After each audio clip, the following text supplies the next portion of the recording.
بسم اللہ الرحمن الرحیم۔ آج جو ہے نا ہم حرکات کے متعلق پڑھیں گے، اور حرکات جو ہیں وہ تین ہیں: زبر، زیر، پیش۔ اس سے پہلے جو ہے اسباق جو ہے تین اسباق ہم نے پڑھے ہیں۔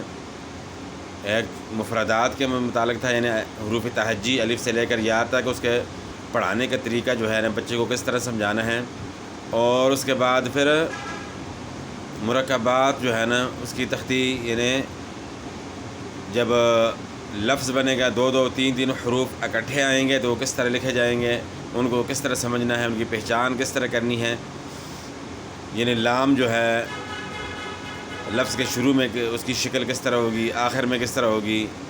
تو یہ تمام چیزیں جو ہے نا اس کے متعلق جو تھیں وہ آپ کو بتا دیں۔ پھر اس کے بعد حروف مقطعات کی تختی کہ وہاں جو ہے نا مد والے حرف کو کس طرح پڑھنا ہے، اور جہاں شد ہوگا تو اس کو کس طرح پڑھنا ہے۔ تو آج جو ہے نا ہم حرکات کے متعلق پڑھیں گے۔ حرکات جو ہے نا وہ کتنی ہیں؟ تین ہیں۔ اچھا، حرکات اس کا نام کیوں ہے؟ حرکت جو ہے نا یعنی ایک کام جو ہے نا ہونا، کوئی چیز جو ہے نا اپنی جگہ سے جو ہے خود بخود یعنی ہلے تو اس کو کیا کہتے ہیں کہ یہ حرکت کر رہی ہے۔ تو خود چلے، یعنی کوئی چیز خود حرکت کرے تو اس کو متحرک کہتے ہیں۔ اس کے مقابلے میں جو ہے نا ایک چیز ہے وہ جب تک اس کو چلائے نہ جائے تو وہ نہیں چلتی۔ جس طرح ریڑھی ہے، اب ریڑھی جو ہے وہ خود نہیں چل سکتی، پیچھے اس کے پیچھے دھکا لگانا پڑتا ہے۔ تو یعنی ایک چیز ساکن ہے اور ایک چیز متحرک ہے۔ متحرک جو حرکت کر رہی ہے اس کو متحرک کہتے ہیں، اور جو حرکت نہیں کر رہی اس کو ساکن کہتے ہیں۔ یہ نہیں، بنیادی چیزیں ہیں، اس کو سمجھنا ہے۔ جنہیں آپ کسی بچے کو پڑھائیں گے تو یہ بنیادی چیزیں جو ہے نا آپ کے ذہن میں آؤں گی، تو اچھی طریقے سے جو ہے نا آپ نے اپنے الفاظ میں بچے کو سمجھانا ہے۔ یعنی میں تو اپنے حساب سے جو ہے نا یہ بتا رہا ہوں نا، تو آپ کے ذہن میں جب آپ خود اس چیز کو سمجھ جائیں گے تو آپ نے جو ہے یعنی خود پھرے کے اپنے الفاظ میں جو ہے نا بچے کو اچھی طریقے سے سمجھانا ہے کہ ایک متحرک چیز ہے، ایک ساکن ہے۔ اب یعنی زبر، زیر، پیش، ان کو حرکات کہتے ہیں۔ حرکات جمع ہے حرکت کی، ایک چیز یعنی حرکت کر رہی ہے تو یہ ایک کو حرکت اور تینوں کو حرکات۔ اچھا، یہ تو آپ نے سمجھ لیا کہ ان کو حرکات کیوں کہتے ہیں، کہ ان کے ذریعے حرف جو ہے وہ ہم ادا کرتے ہیں۔ حرف کی آواز جو ہے نا اس کو ہم پڑھ سکتے ہیں، حرف کی آواز جو ہے وہ ادا کر سکتے ہیں ان کے ذریعے۔ تو اس لیے جو ہے نا ان کو حرکات کہتے ہیں کہ ان کے ذریعے ہم حرف پڑھ سکتے ہیں۔ اگر یہ زبر، زیر، پیش نہ ہو تو ویسے نام ہے حرف کا، جس طرح الف ہے، با ہے، تا ہے، ثا ہے، نام ہے، لیکن اس کو لفظ کی صورت میں جو ہے نا ہم تب ہی پڑھ سکتے ہیں کہ یہ حرکات ہوں گی، تینوں حرکات جو ہے نا ہوں گی تو تب پڑھ سکتے ہیں۔ اور تینوں حرکات کے ساتھ پھر ایک سکون جو ہے نا وہ بھی ہو، سکون جس کو جزم کہتے ہیں۔ تو لیکن ایک سکون کے متعلق جو ہے نا آپ کو بتا دیا کہ ایک چیز ساکن ہے، ایک متحرک ہے۔ تو ساکن یعنی سکون والا حرف جو ہوتا ہے، جزم والا حرف ہوتا ہے، اس کو ساکن اس لیے کہتے ہیں کہ وہ خود نہیں پڑھا جا سکتا، وہ محتاج ہوتا ہے، اپنے سے پہلے والے حرف کا محتاج ہوتا ہے، تو اس لیے اس کو ساکن کہتے ہیں۔ وہ انشاءاللہ آگے جو ہے نا اس کی تختی جو آئے گی، سکون والی تختی آئے گی، تو اس میں جو ہے انشاءاللہ وہ اس کے متعلق جو ہے نا آپ کو بتائیں گے۔ فی الحال جو ہے نا آپ نے صرف حرکات کے متعلق جو ہے نا پوری بات جو ہے نا ذہن نشین کرنی ہے کہ حرکات جو ہے نا وہ ایک تو یہ بات ہو گئی کہ حرکات جو ہے نا کیوں اس کو حرکات کیوں کہتے ہیں۔ حرکت واحد ہے اور حرکات جمع ہیں، اور اس کا مطلب بھی آپ نے سمجھ لیا۔ اور اب یہ کتنی ہے کہ 3 ہے، زبر ہے، زیر ہے، پیش ہے۔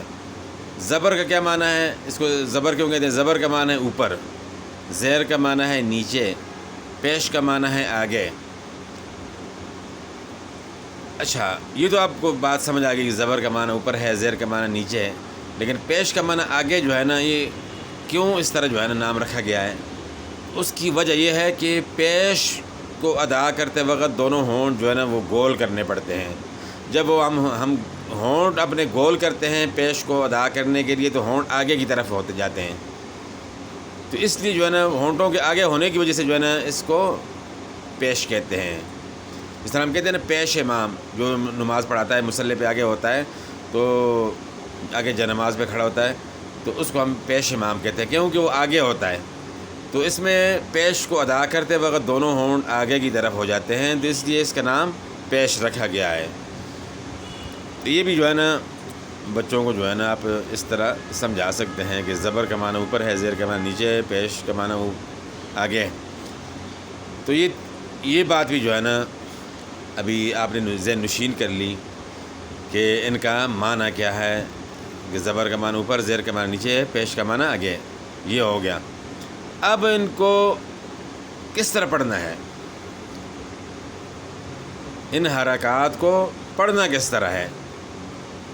اب جس حرف کے اوپر یہ حرکت ہوگی تو اس حرف کی آواز نکالنی ہے۔ زبر ہے تو زبر کے ساتھ، زیر ہے تو زیر کے ساتھ، پیش ہے تو پیش کے ساتھ آواز اس کی نکالنی ہے، لیکن صحیح معروف آواز کس طرح نکالنی ہے؟ ایک تو آپ نے یہ سمجھنا ہے کہ ایک معروف آواز ہے اور ایک آواز جو ہے نا مجہول آواز ہے۔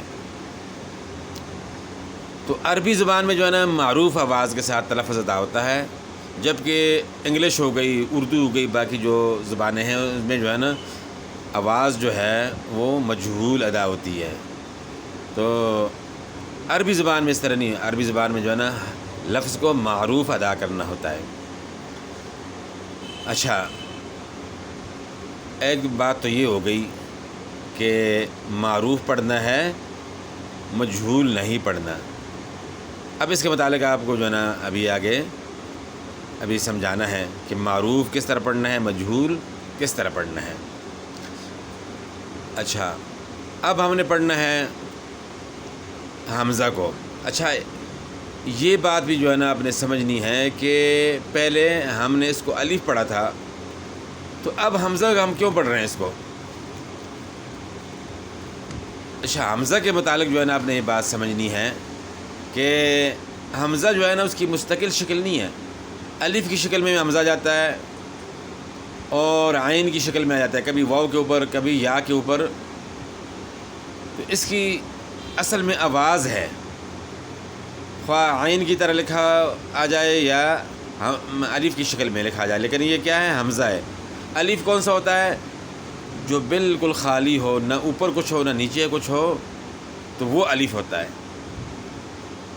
اچھا، الف کے متعلق پھر آگے انشاءاللہ آئے گا کہ الف کو ہم نے کہاں پڑھا جائے گا اور اس کے لکھنے کا مقصد کیا ہے، لیکن یہ کیا ہے؟ حمزہ ہے۔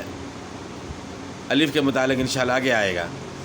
فی الحال آپ نے حمزہ سمجھنا ہے کہ یہ کیا ہے؟ حمزہ ہے۔ جب بھی الف کے اوپر زبر زیر پیش آ جائے تو اس کو حمزہ کہتے ہیں، ہم نے اس کو حمزہ پڑھنا ہے۔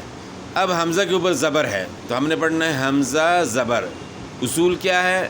اصول یہ ہے کہ پہلے حروف کا نام لیا جائے گا، اس کے بعد حرکات کا نام بعد میں لیا جاتا ہے۔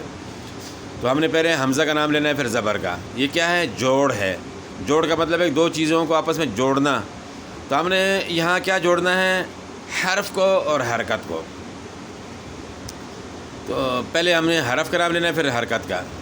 حمزہ زبر ہم نے نام لے لیا، تو جب ہم نے اس کا نام لے لیے تو اس کی آواز، اس کا جو رواں ہے خود بخود جو ہے نا زبان پہ آ جائے گا۔ حمزہ زبر یہ جوڑ ہو گیا، اور رواں اس کا یعنی اس کو کھینچنا نہیں، نہیں پڑھنا۔ حمزہ زبر حمزہ زیر ای، حمزہ پیش او۔ اچھا، اس میں ایک بات آپ نے اور سمجھنی ہے، یہ زبر زیر پیش پہ جو ہے نا تھوڑی تفصیل ہے، لیکن ہے کہ آپ نے اگر صحیح سمجھ لیا تو آپ کے لیے انشاءاللہ بہت آسانی ہوگی۔ کہ زبر جو ہے یہ آدھے الف کی آواز ہے، زیر آدھی یا کی آواز ہے، پیش آدھے واؤ کی آواز ہے. حمزہ زبر آ، حمزہ زیر ای، حمزہ پیش او، اور اس طرح ہا زبر ہا، ہا زیر ہی، ہا پیش ہو. اچھا اگر ہم اس کو کھینچتے ہیں تو ہا الف زبر ہا ہو جائے گا. اس آواز کو ہم نے ہا الف زبر ہا ہے تو اس کو ہم نے آدھا کرنا ہے، ہا زبر ہا ہو جائے گا. ہا اور ہا فرق ہے نا، یعنی ہا الف زبر ہا تھا تو اس کو ہم نے آدھا کیا تو ہا زبر ہا ہو گیا، یعنی زبر آدھے الف کی آواز ہے. اور ہا یا زیر ہی ہم پڑھتے ہیں، یا حمزہ یا زیر ای پڑھتے ہیں. اس آواز کو آدھا کر لیں، ای ہی، ای ہی. اچھا اور پیش جو ہے نا یہ آدھے واؤ کی آواز ہے، جس طرح ہا واؤ پیش ہو ہے تو اس کو آدھا کر لیں، ہا پیش ہو. ہو کو آدھا کریں گے تو آواز ہو جائے گی ہو، یعنی پیش آپ نے ہونٹ گول کرنے لیکن آواز کو کھینچیں گے نہیں، اس کو آدھا کر لیں گے. تو یہ کیا ہے؟ معروف آواز. تو معروف آواز پھر ہے کہ کس طرح ہوئی تینوں کی، صرف رواں جو ہے نا اس کا آپ سنیں، ا ای او، ہ ہی ہو، ع عی عو، ح حی حو، غ غی غو. اچھا یہ تو آپ نے سمجھ لیا کہ معروف آواز. اور مجہول آواز کیا ہے؟ جیسے حمزہ بعض لوگ پڑھتے ہیں، حمزہ زیر اے پڑھتے ہیں، اے حمزہ زیر اے، با زیر بے، تا زیر تے. یہ کیا ہے؟ مجہول آواز ہے، عربی میں جو ہے غلط ہے. یہ جو ہے نا اس طرح نہیں پڑھنا. حمزہ زیر ای، حمزہ یا زیر ای ہے تو حمزہ یا زیر ای، اس آواز کو آدھا کرنا ہے، آدھی یا کی آواز نکالنی ہے. تو اس طرح حمزہ واؤ پیش او کو، حمزہ پیش او آدھا واؤ ہو جائے گا. حمزہ واؤ پیش او ہے تو واؤ کو آدھا کریں، او ہو جائے گا. تو یہ یعنی مجہول آواز سے بچنا ہے. ہا زیر ہے نہیں پڑھیں گے، ہا زیر ہی، ہا پیش ہو، یعنی ہا پیش ہو پڑھتے ہیں بعض نا. تو یہ کیا ہے؟ مجہول آواز ہے. کیونکہ ہماری زبانیں جو ہیں نا پشتو ہو گئی یا اردو ہو گئی، پنجابی ہو گئی، تو یہ زبانیں کیا ہیں؟ انگلش سمیت اس میں جو ہے نا مجہول آواز چلتی ہے. تو پھر وہ ہم جو ہے نا عربی کو بھی اسی انداز سے جو پڑھتے ہیں تو یہ غلط ہے. عربی میں جو ہے نا مجہول آواز نہیں چلتی، عربی میں جو ہے نا معروف آواز چلے گی. اچھا معروف اور مجہول جو ہے نا یہ آپ نے سمجھ لیا اللہ کے فضل سے. تو اب آپ نے اور کیا سمجھنا ہے اس میں کہ حرکات میں جو ہے 3 باتوں کا احتیاط کرنا پڑتا ہے. حرکات میں 3 باتوں کا احتیاط ضروری ہے، ورنہ جو ہے جو لفظ بھی آپ پڑھیں گے وہ غلط ہوگا. وہ 3 باتیں جو ہے نا جن میں احتیاط کرنا ہے وہ کون سی ہیں؟ نمبر 1، لمبا کر کے نہیں پڑھنا، کھینچ کے حروف کو نہیں پڑھنا. نمبر 2، جھٹکا دے کر نہیں پڑھنا. جھٹکا سرا حمزہ زبر ا، حمزہ زیر ای، حمزہ پیش او، ہا زبر ہ، اس طرح جو ہے نا جھٹکا دے کر نہیں پڑھنا. اور نمبر 3 کیا ہے؟ مجہول نہیں پڑھنا. جس طرح مجہول کے متعلق آپ کو میں نے بتا دیا کہ حمزہ زیر اے پڑھنا، ہا زیر ہے پڑھنا، یا ہا پیش ہو پڑھنا. یہ کیا ہے؟ مجہول آوازیں. تو مجہول آواز سے بچنا ہے. لمبا کر کے نہیں پڑھنا، جھٹکا دے کر نہیں پڑھنا، اور مجہول نہیں پڑھنا. یہ 3 باتیں جو ہے ان سے بچنا ہے. تو باقی میں نے آپ بتا دیا کہ زبر جو ہے نا آدھے الف کی آواز ہے، زیر جو ہے نا آدھی یا کی آواز ہے، پیش آدھے واؤ کی آواز ہے. تو وہ اسی انداز سے اتنا ہی ہم نے پڑھنا ہے. زبر ہم پڑھیں گے تو ہونٹ صرف کھلیں بس.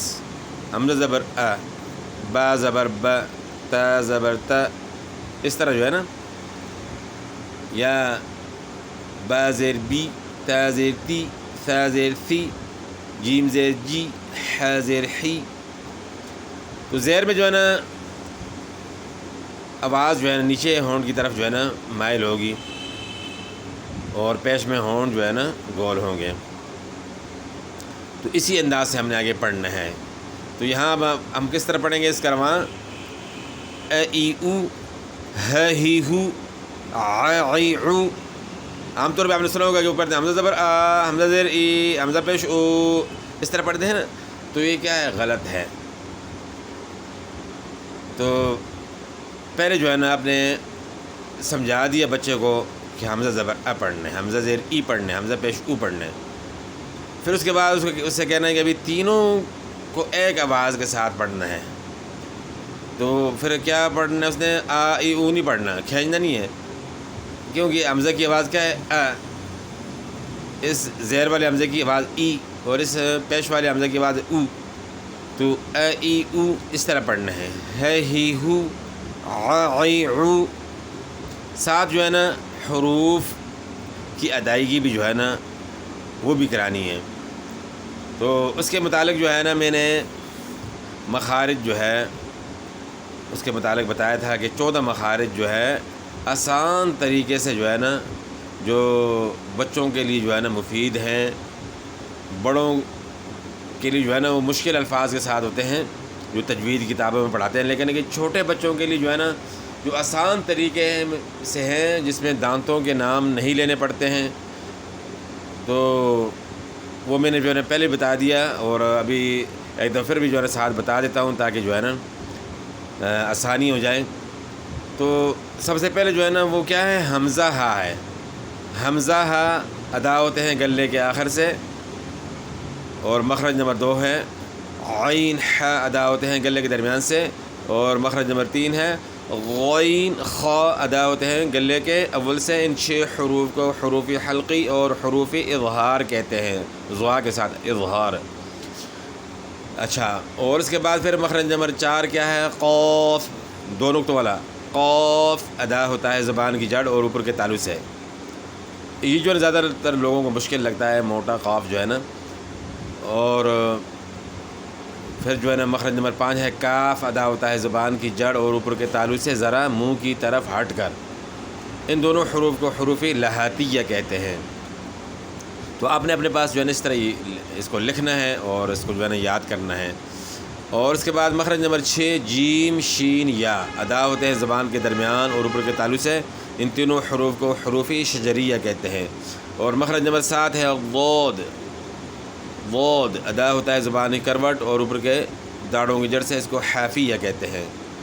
اور مخرج نمبر 8 لام نون را ادا ہوتے ہیں زبان کے کنارے اور سامنے والے اوپر کے دانتوں کے مسوڑوں سے. ان تینوں حروف کو حروف طرفیہ اور ذلقیہ کہتے ہیں. مخرج نمبر 9 ہے قو دال تا ادا ہوتے ہیں زبان کی نوک اور سامنے والے اوپر کے دانتوں کی جڑ سے. ان تینوں حروف کو حروف نطعیہ کہتے ہیں. مخرج نمبر 10 ہے غ ذال ثا ادا ہوتے ہیں زبان کی نوک اور سامنے والے اوپر کے دانتوں کے کنارے سے. ان تینوں حروف کو حروف لثویہ کہتے ہیں. مخرج نمبر 11 ہے صاد ز سین ادا ہوتے ہیں زبان کا سرا اور سامنے والے نیچے کے اور کچھ اوپر کے 2 دانتوں سے. ان تینوں حروف کو حروف صفیریہ کہتے ہیں. اور مخرج نمبر 12 ہے فا ادا ہوتی ہے نیچے ہونٹ کا شکم اور اوپر کے دانتوں سے. مخرج نمبر 13 ہے با میم واو ادا ہوتے ہیں دونوں ہونٹوں سے، با تری والے اور میم خشکی والے حصے سے، اور واو دونوں ہونٹوں کے گول کرنے سے.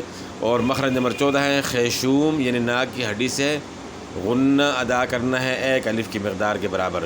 تو یہ 14 حروف جو آسان طریقے کے ساتھ ہیں. ویسے تو 17 مخارج مثلا پڑھائے جاتے ہیں، 14 بھی پڑھائے جاتے ہیں، لیکن وہ اس کا طریقہ مختلف ہے. یہ جو بچوں کے لیے ہے اس طریقے سے 14 کر کے مخارج آسان طریقے سے، یہ بھی آپ نے جو ہے نا نوٹ کر کے اپنے پاس بچوں کو سمجھانا ہے. تو باقی ضروری بات جو ہے نا اس کے متعلق تقریباً یعنی مکمل ہو چکی ہے کہ حرکات کو کس طرح ادا کرنا ہے اور اس کے متعلق جو ضروری بات تھی. ہاں، اس میں جو ہے نا ایک بات اور جو ہے نا وہ جو رہ گئی ہے وہ موٹے حروف ہیں، حروف مستعلیہ. حروف مستعلیہ 7 ہیں خا صاد ضاد طا ظا غین قاف. یہاں جو ہے نا کلر جو ہے نا انہوں نے دیا ہوا ہے گرین، تو آپ نے جو ہے نا یہ بھی جو ہے نا نوٹ کرنے ہیں اپنے پاس کہ ایک ہے خا صاد ضاد طا غین قاف، یہ جو ہے نا 7 حروف مستعلیہ ہیں، ان کو جو ہے نا آپ نے جو ہے نا یاد کرنا ہے حروف مستعلیہ کو، اور بچوں کو بھی جو ہے نا یاد کرانا ہے کہ ان کو موٹا کرنا ہے۔ اچھا موٹا پھر کس طرح کرنا ہے کہ حروف کو موٹا کرنے کے لوگ کیا کر جاتے ہیں کہ وہ ہونٹ جو ہے نا استعمال کرتے ہیں۔ ہونٹ استعمال نہیں ہوں گے، کوئی بھی حرف جو ہے نا جو موٹا پڑا جاتا ہے اس میں زبان تالو کی طرف اٹھتی ہے، یعنی ہم اگر لفظ اللہ کلام بھی جو ہے نا موٹا کرتے ہیں، یعنی لفظ اللہ کلام سے پہلے والا حرف زبر یا پیش ہو تو اس کو موٹا کرنا پڑتا ہے، تو ہم اس کو کس طرح پڑھتے ہیں؟ اللہ، زبان کو تالو کی طرف اٹھاتے ہیں، اس طرح ہم پڑھتے ہیں موٹے حروف کو خا صاد ضاد طا غا غین قاف، تو کیا کرنا ہے؟ زبان کو تالو کی طرف اٹھانا ہے۔ یہ حروف مستعلیہ جو ہے 7 حروف، ان کی ادائیگی میں زبان تالو کی طرف اٹھ جاتی ہے ان کو موٹا کرنے کے لیے، تو ہونٹ جو ہے نا استعمال نہیں کرنے۔ تو باقی یہ کہ مخارج بھی جو ہے نا جو میں نے ذکر کی ہے، اس سے پہلے جو ہے نا الگ ویڈیو میں نے جو ہے نا وجود مخارج جو ہے نا بتائے تھے، لیکن ابھی میں نے جلدی جو ہے نا وہ بھی ساتھ بتا دیے ہیں کہ تاکہ آسانی رہے۔ تو باقی انشاءاللہ جو ہے نا آگے جو ہے نا تنوین کے متعلق انشاءاللہ آپ پڑھیں گے نیکسٹ ویڈیو میں۔ تو حرکات کے متعلق یہ تقریباً بات اللہ کے فضل سے جو ہے نا وہ کمپلیٹ ہو چکی ہے۔ والسلام۔